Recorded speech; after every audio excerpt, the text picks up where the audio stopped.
অন্ধ্ৰ প্ৰদেশ পিছত অৰুণাচল প্ৰদেশ পিছত আসাম আসাম পিছত বিহাৰ পিছত ছত্তীশগড় গোৱা গুজৰাট হাৰিয়ানা হিমাচল প্ৰদেশ ঝাৰখণ্ড কৰ্ণাটক কেৰালা পিছত মধ্যপ্ৰদেশ মহাৰাষ্ট্ৰ মণিপুৰ মেঘালয় মিজোৰাম নাগালেণ্ড ওড়িশা পাঞ্জাব ৰাজস্থান একচুৱেলি এই ৰেকৰ্ডখিনি মোৰ বাচ্চা এতিয়া তাৰ নাম আয়াজ উজিল এতিয়া তাৰ বয়স 19 মাহ চলি আছে তাৰে হয় এইখিনি ৰেকৰ্ডখিনি ক'ত পাইছে বা কেনেকৈ কিহৰ কাৰণে পাইছে একচুৱেলি তাৰ বয়স যেতিয়া আপোনাৰ 15 মান্থছ আছিলে তেতিয়াৰ পৰা আমি এপ্লাই কৰিছিলোঁ তো তেনেকৈ ইয়াত প্ৰথমতে সি আপোনাৰ ছুপাৰ কিড এৱাৰ্ড পাইছিলে 2025 নেশ্যনেল এৱাৰ্ড হয় এটা তাৰপিছত আৰু এটা নেশ্যনেল এৱাৰ্ড পাইছিলে আপোনাৰ ইণ্ডিয়া টডলাৰ এৱাৰ্ড সেইটো নেশ্যনেল এৱাৰ্ড হয় তাৰপিছত আমাৰ যিটো অলিম্পিয়াড এক্সাম আছে সেইটো আমি এপ্লাই কৰিছিলোঁ য়ং এচিভাৰ অলিম্পিয়াড এৱাৰ্ডো পাইছে মানে সেইখিনি আপোনাৰ 15 মান্থতে পাইছে 15 মাহতে তাৰপিছত আৰু এটা আপোনাৰ নেশ্যনেল কণ্টেষ্ট এক্সাম আছিলে টেলেণ্টৰ ওপৰত সেইটো সি কোৱালিফাই কৰিছে তাৰপিছত আমি এনেকে ওৱান ষ্টেপ ফৰৱাৰ্ড আমি আছাম বুক অফ ৰেকৰ্ডৰ কাৰণে এপ্লাই কৰিছিলোঁ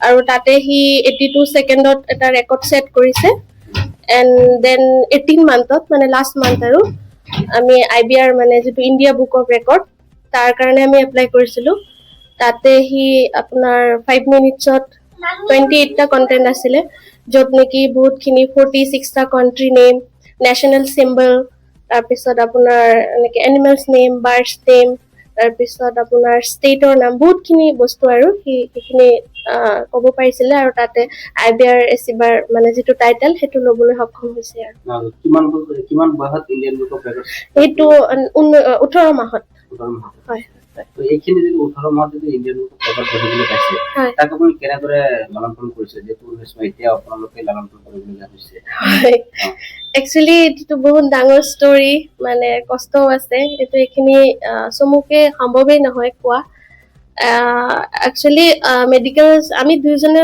মানে গভৰ্ণমেণ্ট এমপ্লয়ী হয় খুব কম টাইম পাওঁ তথাপিও মানে সেই সময়খিনি কেনেকৈ মানে পৰ্যাপ্ত মানে তাক সময় দিব পাৰোঁ আৰু সেই সময়খিনি যাতে কিবা বস্তু মানে মিছ নহয় তেনেকৈ আমি আগৰ পৰাই প্ৰিপেয়াৰ হৈছিলোঁ মানে পেৰেণ্টিং বস্তুটো বহুত এটা গ্ৰেট চেপ্টাৰ তো তাৰ মানে আমাৰ মেডিকেল চায়েন্সতো আছে 1000 days of life বুলি এটা কথা আছে মানে মাকৰ গৰ্ভৰ পৰা আপোনাৰ 2 বছৰ বয়সলৈকে বহুত পিক টাইম আৰু সেই সময়খিনিত সকলো বাচ্চা প্ৰায় একেই থাকে কিন্তু তাক আমি কেনেকৈ গাইড কৰোঁ কেনেকৈ আগুৱাই লৈ যাওঁ সেইটোৰ ওপৰত বহুত ডিপেণ্ড কৰে তো সেইটোৱে আমি এপ্লাই কৰি আছিলোঁ যাতে বস্তুখিনি স্কিপ নহয় তেনেকৈয়ে তাইক গাইড কৰি আছিলোঁ আৰু ধৰক সেইখিনি গৈ পেলাই আমাৰ এনেকুৱা টাৰ্গেট নাছিলে যে সি IBR পাব লাগিব বা আছাম বুক অফ ৰেকৰ্ড পাব লাগিব জাষ্ট আমি সেই প্ৰট'কল 1000 days of যিটো লাইফ সেই বস্তুটোত আমি বাচ্চাক কেনেকৈ কোন পজিশ্যনত কি চেঞ্জেছ আহে তাৰ লগত কেনেকৈ খেলা ধূলা কৰিব লাগে কি কৰিব লাগে বা কোনটো টাইমত কি কৰিব লাগে সেইখিনি গাইড কৰি আছিলোঁ আৰু লাষ্টত মানে আমি পিছত যেতিয়া ভাবিলোঁ যে আমি এপ্লাই কৰি চাওঁ বস্তুখিনি পোৱাৰ আশা নাছিলে কিন্তু ধৰক চবৰে ব্লেছিংছ আছে ওপৰ আল্লাহৰ ৰহমত আছে গৈ পেলাই আমি এইখিনি পাবলৈ সক্ষম হৈছে আৰু সেইটোৱে আমি এনে আমাৰ ঘৰ আপোনাৰ কাটপাৰা হয় আমি এতিয়া কৰ্মৰ কাৰণে ইয়াতে আছোঁ ইয়াত নগাঁৱত ডিমৰগুৰিত থাকোঁ হয়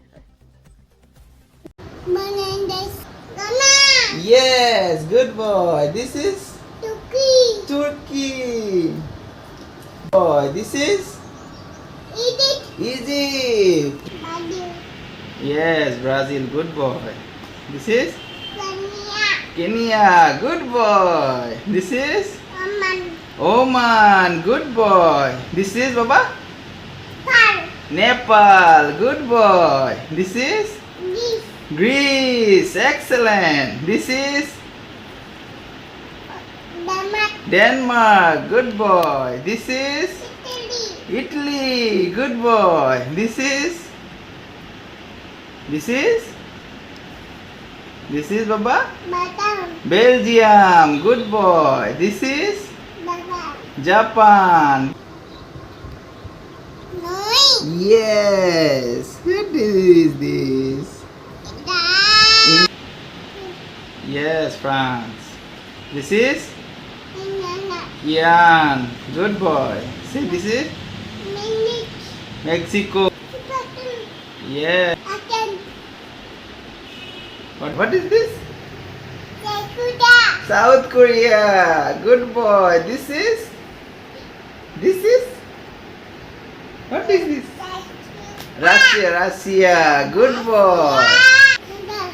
Yes, Canada. This is Spain. This is Switzerland.